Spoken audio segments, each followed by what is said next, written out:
నేను చేయాలనుకునేది ఈ రాష్ట్రం కోసం. ఈ ఎన్నికల్లో చాలామంది నాకు కనపడిన వాళ్ళు కూడా ఒకటే చెప్తున్నారు, ఈసారి కానీ మాకు తెలుగుదేశం అంటే ప్రత్యామ్నాయం రాకపోతే, వేరే ప్రభుత్వం రాకపోతే ఇంకా మేము ఆ రాష్ట్రం మీద ఆశ వదులుకోవాల్సి వస్తుంది, ఇంకా ఆ రాష్ట్రానికి వచ్చే పరిస్థితి కూడా ఉండదనే పరిస్థితికి వచ్చేసారంతా. కాబట్టి ప్రజలందరూ ఆలోచించుకోవాల్సిన అవసరం, మీరు చర్చ చేయాల్సిన అవసరం ఉంది, మౌత్ టు మౌత్ డిస్కస్ చేయాల్సిన అవసరం ఉంది. కడానం ప్రభుత్వాన్ని కూడా నడిపించే పార్టీని కూడా ముందు తీసుకుపోయే బాధ్యత మీది. నేనేదో డబ్బులు ఖర్చు పెట్టాలని చెప్పలేదు, ప్రజాబలాన్ని మీరందరూ కూడా సమకూర్చే బాధ్యత ప్రతి ఒక్క పౌరుడి పైన ఉంది.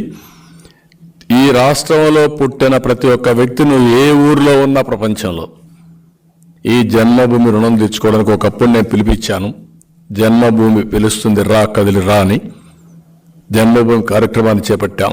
ఇప్పుడు నేను మళ్ళా మిమ్మల్ని కోరుతున్నా, ఎక్కడున్నా మీరందరూ కూడా సంఘీభావాన్ని తెలియచేయాలి, సహకరించాలి, మీరందరూ కూడా పనిచేయాలి. నేను కూడా పార్టీ 42 సంవత్సరాల పార్టీ, అభ్యర్థులందరూ ఉన్నారు, ఇంక్లూడింగ్ కుప్పంలో కూడా ప్రజాభిప్రాయ సేకరణ చేస్తా IVRS ద్వారా. అది చేస్తాను, వేరియస్ సోర్సెస్ చేస్తాను. నేను ఎక్కడ తప్పు చేయకుండా వీలైనంత వరకు ప్రజల ఆమోదం, వాళ్ళ క్యాండిడేట్ని చూసి తాడేపల్లి ఆమోదం, మా క్యాండిడేట్ ప్రజా ఆమోదం,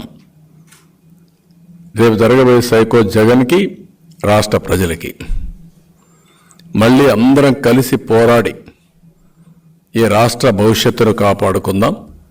దానికి మీరందరూ ముందుకు రావాల్సిందిగా మరొక్కసారి కోరుతూ, ఈ నూతన విధానం కూడా నేను ఎవరికి చెప్పను, ఎక్కువ విండో కూడా ఇవ్వను, నాకు తప్ప ఆ ఇన్ఫర్మేషన్ ఎక్కడ ఉండదు. ఆ ఇన్ఫర్మేషన్ అనేది ఇక్కడ పెడితే లేనిపోయిన అపోహలు వస్తాయి.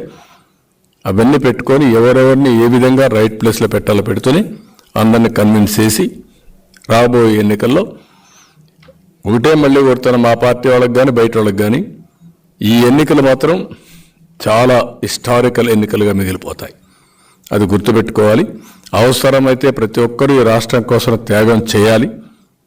రాజకీయ నాయకులే కాకుండా, రాజకీయ కార్యకర్తలే కాకుండా ప్రజలు కూడా త్యాగం చేసే పరిస్థితికి రావాలి. అప్రమత్తంగా ఉండాలి, ఉండి రాష్ట్రాన్ని కాపాడుకోవాలి.